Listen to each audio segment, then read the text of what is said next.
Well, hello everyone, and welcome to another edition. This is Raj in Miami Gardens. I really miss you guys. It's been quite some time that I've last posted, but here I am again.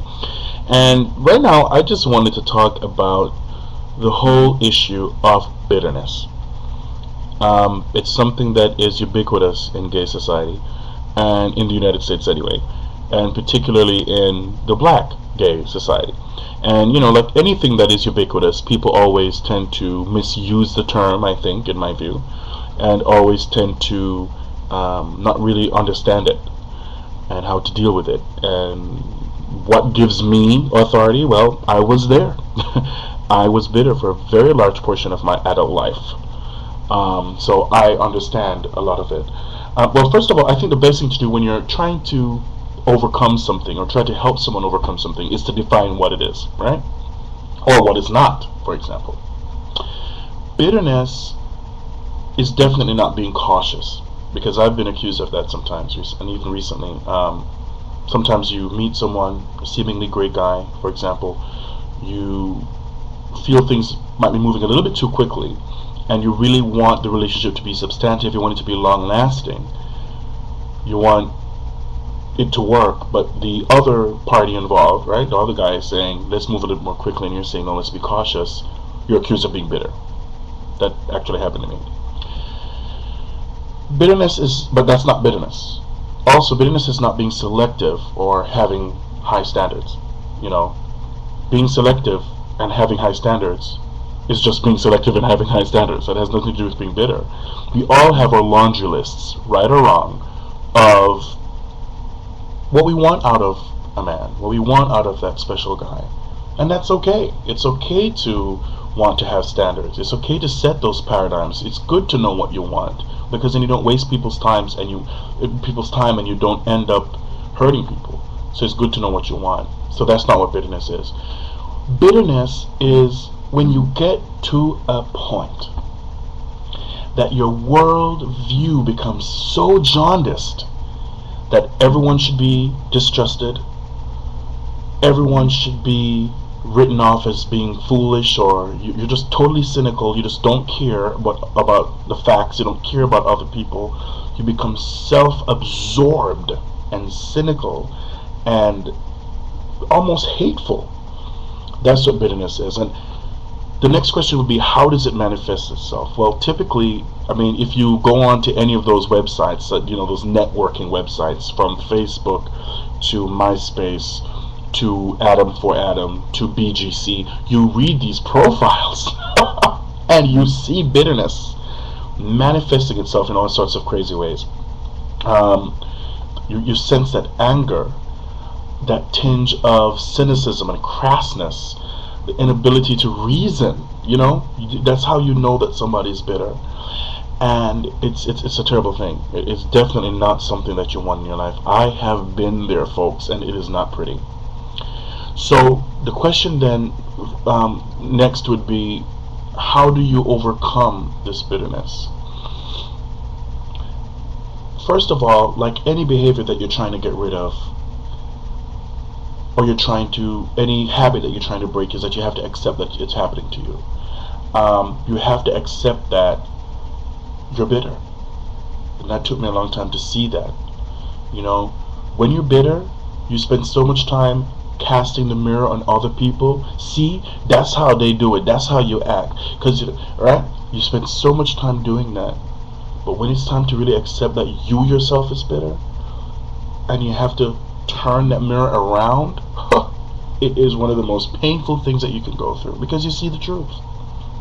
And like I said earlier, part of being bitter is not accepting the facts. So when you have to actually finally accept it after so long, depending on how long you've been in those bitter phases of denying stuff, and having to accept it now when you look at that mirror, it is painful. But you have to go through that if you want to get over your bitterness. So you have to accept that you're bitter. And I can't tell you how that happens. Sometimes it's just an epiphany. Sometimes somebody points it out. Sometimes you see yourself, you might allow yourself, to get in a relationship, and you see the differences in how the other person acts to how you act, and you're like, oh my God, I'm really a bitter person. So it just depends. Everyone comes to that point differently. Also, once you have realized that you are bitter, the next step would be to analyze where that bitterness came from or where that bitterness is coming from. Is it family? Is it friends? Are you carrying baggage from past relationships? Like Erica Badu said, "Bag lady, you gonna hurt your back." Remember that? I love that song. Is it coming from you? Because I know that when I was bitter, it was coming from me. Specifically, the way I viewed my image, the way I viewed myself. I was focused on this, the outside. And I was looking at my friends. They were getting to these great relationships with these wonderful men. They were, dating these very attractive guys, and I thought that I wasn't getting that. So I attributed that to the fact that I was ugly, to the fact that I was unacceptable, that because my outside shell was disgusting. That's where my bitterness started to come from. But the point is getting to the root of where that bitterness comes from. Once you've done that, put it up on the shelf for a minute and start to reconnect with the things that actually make you happy. The things that actually make you smile. The things that actually make you a calmer, nicer person. And for me, that was music. I loved house music. I loved making it. I loved listening to it. So I started reconnecting through house music. But for you, it could be a childhood comic book. It could be, I know that these are material things and people might roll their eyes at stuff like this, but hey, for me, if the byproduct of getting a material thing is to make you a happy person in the long run, I say go for it. So it could be maybe old friends that used to make you laugh all the time and you remember happier days. I'm not saying you should live in the past, but try to reconnect with those friends in your present. And they'll bring that happiness back to you. They'll bring that joy back to you. So that would be my step number 3 for you guys, and because I've been there. Get to a point where you can reconnect with things that made you happy. And 4, focus on those things. Because I started to reconnect with house music, guess what? I started to go dancing more. I started to go out to the clubs more. And guess what? I started to be happy. And guess what? Because I started to be happy, guys started to take notice. And then people would dance with me and I would have a great time. And I was really connecting, and then I started to see that, wait a minute, I'm not that ugly after all. And 5th, reach out to others, like I'm doing now, who might be going through the same thing.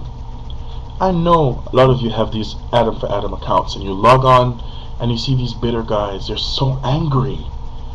No fats, no femmes, blah blah blah, and no BS and drama. Which people always say that, and I always ask, what the heck is BS and drama? Everybody says that, but no one can define what it is. But anyway, you see that happening all the time. You see the anger. Don't click off that profile though. Respond to them. Find out where they're coming from. Find out what's going on, and try to help them. And finally, never, ever, ever go back. Don't go back to your bitter stages. When you see yourself kind of slipping back, pull yourself out, please. You don't want to go there, because it's not a good place to be. And I've been there. I keep saying that, but I just want people to realize that that's the authority that I have. I'm not a psychologist. I'm not a psychiatrist. I'm not a counselor, but I do know this from my life experience, that I've been bitter before. So I hope this has been helpful to people. Let me hear your thoughts on the issue, and how maybe you yourself have overcome bitterness. And I'd like to hear what you have to say. So thank you so much. Bitterness is not who you are, it's what you do, and you can stop doing things just like how you can start doing them. So thanks for listening, and this is Roger from Miami Gardens. Take care.